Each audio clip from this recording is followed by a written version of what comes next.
Assalamualaikum warahmatullahi wabarakatuh. Salam sejahtera. Alhamdulillah, syukur kehadirat ilahi di atas kesempatan ini dan terima kasih pada Yang Berhormat Timbalan Yang di-Pertua Dewan Rakyat atas keizinan untuk saya mengambil bahagian dalam usul perbahasan Belanjawan 2025 yang bertemakan ekonomi madani, negara makmur, rakyat sejahtera. Kita mengharapkan hasrat itu benar-benar mencapai matlamat untuk mensejahtera rakyat di keseluruhannya tanpa mengira negeri yang diperintah oleh pembangkang ataupun oleh kerajaan pusat. Pertamanya saya suka menyentuh tentang di dalam ucapan Yang Amat Berhormat Tambun tentang kesihatan berkualiti. Timbalannya di-Pertua, tunjang utama bagi mewujudkan kesihatan yang berkualiti terletak pada kemudahan dan fasiliti yang cukup dan seiring dengan adaptasi teknologi semasa. Lebih-lebih lagi dengan perubahan iklim yang menjadi ancaman besar kepada manusia. Ia berupaya mendorong kepada bencana alam yang pelbagai.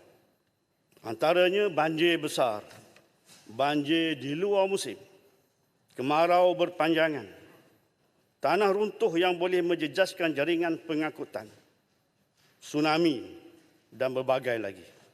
Situasi ini pastinya mendatangkan kebimbangan besar kepada rakyat, lebih-lebih lagi bagi kelompok yang menghuni kawasan-kawasan yang hampir kepada risiko yang saya sebutkan tadi.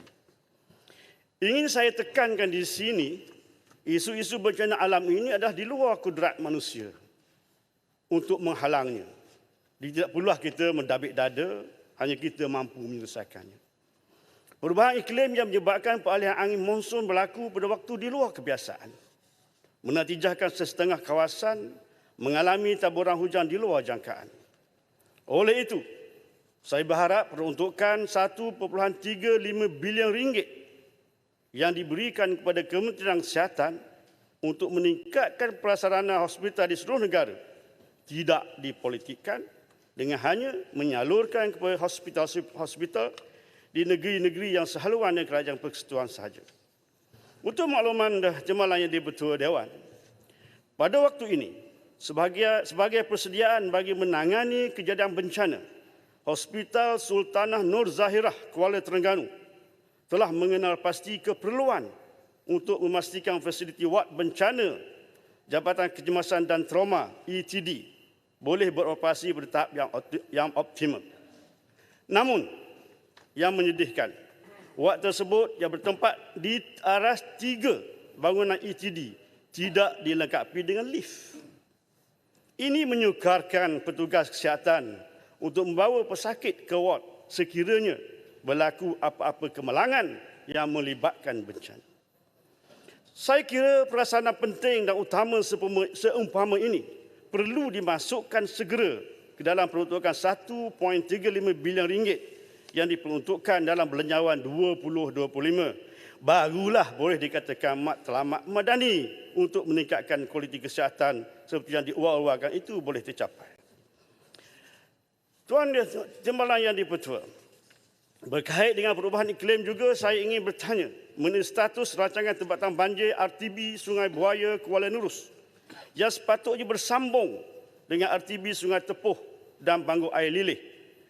RTB Sungai Tepuh dan Bangor Air Lilih telah pun diluluskan dalam Belanjawan 2025. Tetapi jika tidak disambung dengan RTB Sungai Buaya, isu banjir termenung setiap kali hujan lebat tidak akan selesai menghatui penghuduk di kawasan sekitar lapangan terbang Sultan Mahmud dan Kompleks Sukan Gombadak Kuala Nurus.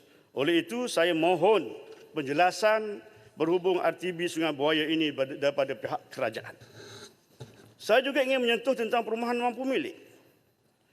Yang Berhormat Timbalan Yang di-Pertua, bajet 900 juta ringgit untuk 48 program residensi rakyat PRR yang dulunya PPR dan 14 projek rumah mesra rakyat termasuk 2 projek PRR baru untuk rakyat yang dinyatakan dalam ucapan Yang Berhormat Tambun, Port Dickson dan Penang.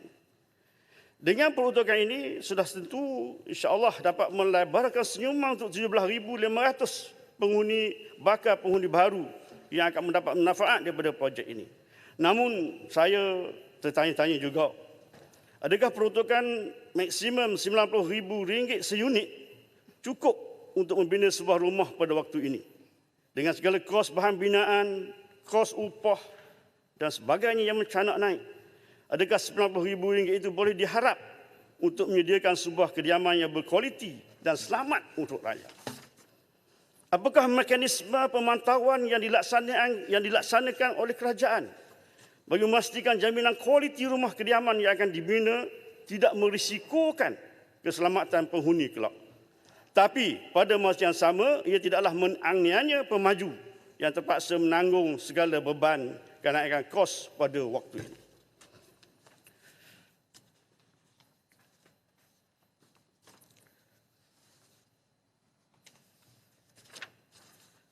Jemaah anda yang dipertua, bercakap soal perumahan rumah mampu milik ini juga, saya teringat sewaktu saya memegang amanah sebagai Exco Perumahan Kerajaan Negeri Terengganu pada penggai yang lalu.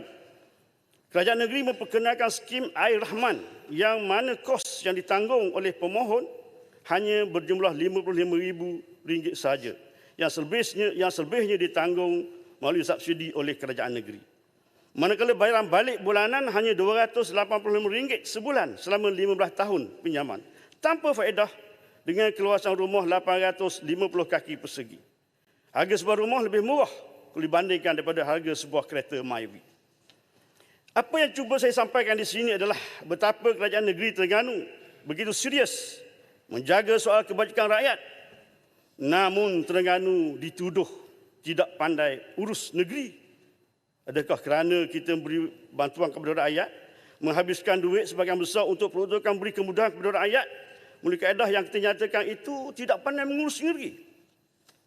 Namun kini pelbagai program kebajikan rakyat seumpama ini terpaksa ditangguhkan. Ia disebabkan oleh kekangan serta bebanan kewangan ditanggung negeri, ekoran pengkhianatan prinsip federalisme yang dilakukan oleh kerajaan Madani pada waktu ini, iaitu menafikan royalti untuk kerajaan negeri Terengganu. Ini seolah-olah maknanya menghukum seluruh rakyat negeri Terengganu yang masih ramai lagi tidak ada rumah kediaman. Sebagaimana ramai yang disebut dalam ini, patutnya setiap keluarga ada sebuah rumah. Tapi kalau peruntukan ini disekat, bagaimana kita melaksanakan hasrat?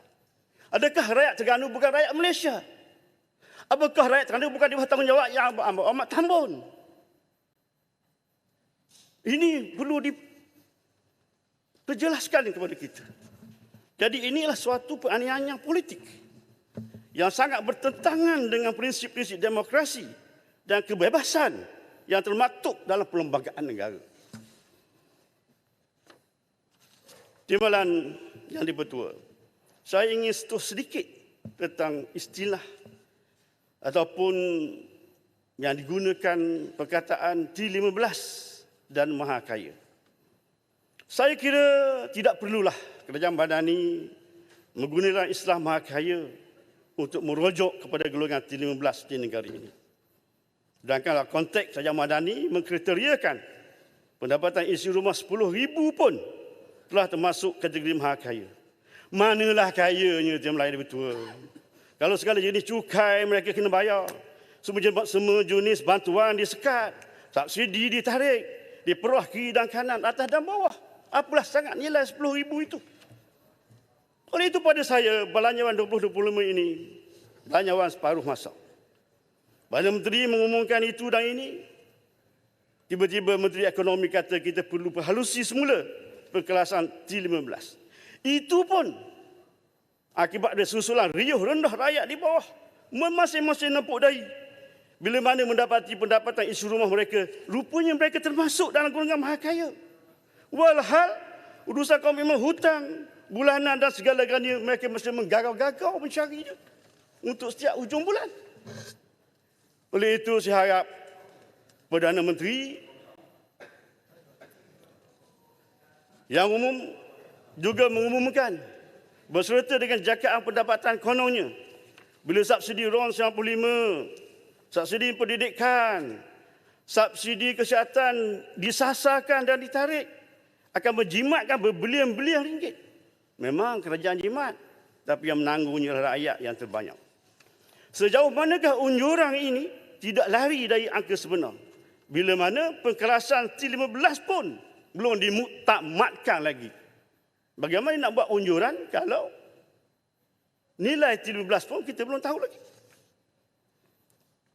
Timbalan yang dibetul, saya tidak menyangkal bahawa setengah-setengah cukai akan diperkenalkan. Umpama cukai keuntungan dividen 2% adalah cukai ke atas keuntungan dividen sebanyak 2% adalah dikira wajar. Kerana untuk layak membayar cukai ini, sekurang-kurangnya pegangan saham yang perlu ada lebih kurang RM 2 juta ringgit bagi setiap individu. Maka golongan ini saya kira sesuailah untuk digolongkan sebagai golongan maha kaya yang disebutkan oleh kerajaan Madani. Akan tetapi bagi rakyat merahan yang semata-mata mengharapkan makan gaji bulanan, tolonglah naiklah kadar nilai tolonglah naik kadar lantai pendapatan isi rumah bagi T15 ini. Biarlah kadar maha kaya itu berpijak di bumi yang nyata. Kos barangan hari ini meningkat.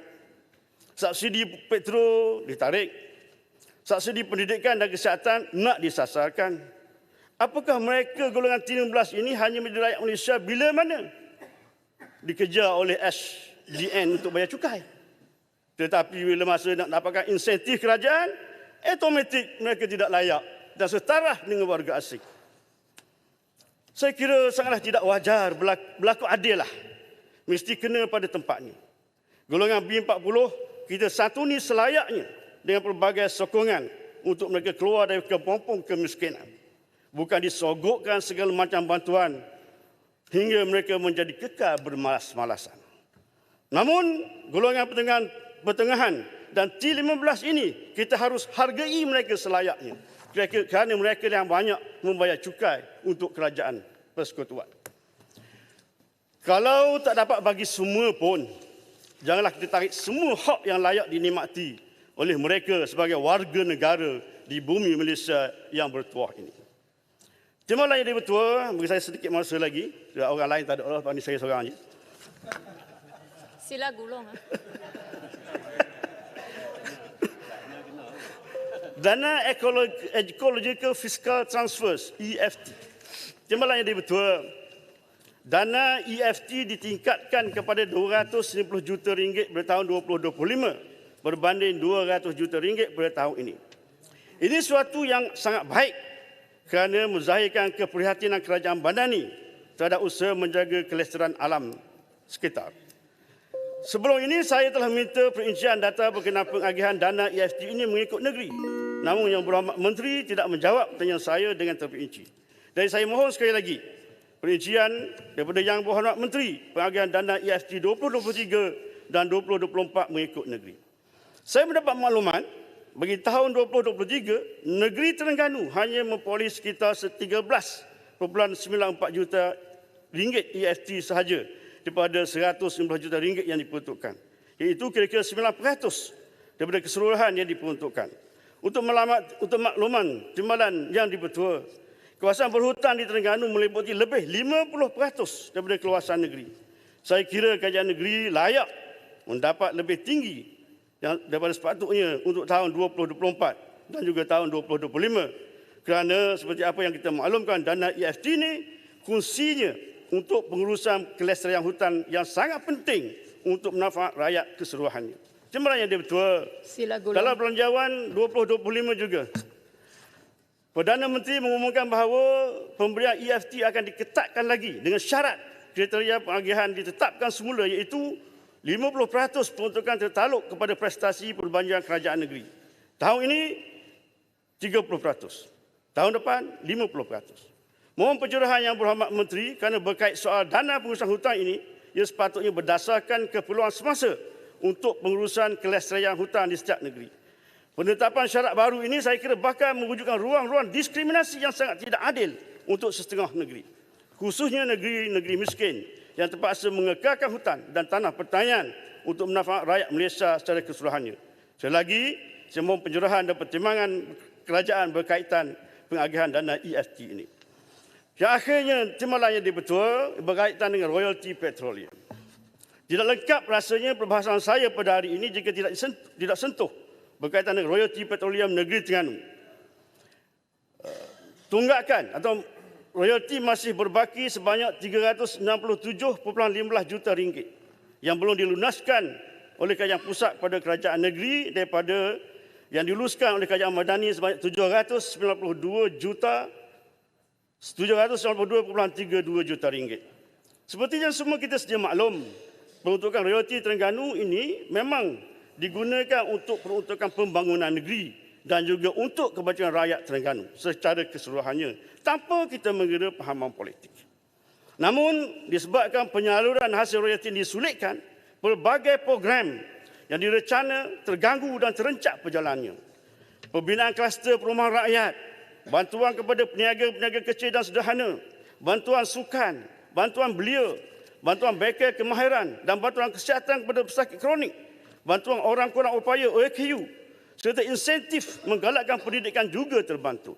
Ia akhirnya menyebabkan kerajaan negeri Terengganu menghadapi kesukaran dalam melaksanakan tanggungjawab untuk menjaga kebajikan rakyat. Oleh itu, dalam soal royalti petroleum ini, saya kira saya dan juga rakan-rakan daripada Terengganu yang lain telah bahas dari berbagai sudut sebelum ini. Akan tetapi, sehingga kini Kerajaan Madani masih berkeras dengan pendirian yang sama. Royalti terus disekat. Peruntukan untuk ahli parlimen pembangkang juga langsung tidak ada. Apakah sebenarnya justifikasi tindakan Kerajaan Madani ini? Sekatan-sekatan seumpama ini sebenarnya untuk menekan dan menzalimi rakyat semata-mata. Apakah Kerajaan Madani juga bahawa lupa? Politik bukanlah suatu bentuk penguasaan mutlak, melainkan hanya ujian yang bakal menentukan nasib seseorang di akhirat kelak. Lupakah Yang Amat Berhormat Perdana Menteri akan ayat yang beliau bacakan dalam pembentangan Belanjawan 2025 yang lalu? Saya tolong peringatkan firman Allah dalam surah Al-Balad ayat 12 hingga 17 yang bermaksud, dan apakah engkau mengetahui apakah amal-amal tinggi darjatnya di sisi Tuhan? Di antara amal-amal itu bagi orang-orang yang mampu ialah memerdekakan hamba amdi atau memberi makan pada hari kelaparan, kepada anak yatim dan kaum kerabat, atau kepada orang miskin yang terlantar di atas tanah yang fakir. Kemudian orang yang beriman dan saling berpesan dengan kesabaran serta pesan dengan kasih sayang. Saya ulang kembali. Terima kasih Yang Amat Berhormat Masa sudah tamat. Tanggungjawab pemimpin dan penjawat awam adalah untuk berkhidmat. Masa sudah tamat, sudah lebih 3 minit. Terima kasih Yang Berhormat Kuala Nerus. Ahli-ahli yang berhormat, mesyuarat Dewan hari ini ditangguhkan sehingga jam 10 pagi hari Selasa 5 November 2024.